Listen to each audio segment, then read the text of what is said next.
I'm trying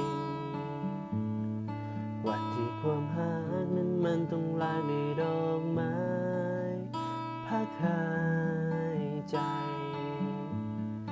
เป็นได้ทุกอย่างในยามที่เจ้าต้องการ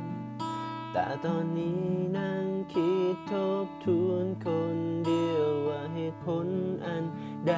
กันเนาะเจ้าถึงบ่เข้าใจสงสัยต้องโง่ไปอีกปีอาจจะมีเจ็บอาจจะมีผิดหวังอาจจะมีเพียงน้ำตาไหลออกมาความรู้สึก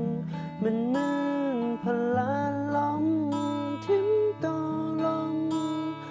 การความรู้สึกที่อยู่ในใจนี้เพราะคอยบอกมีค่า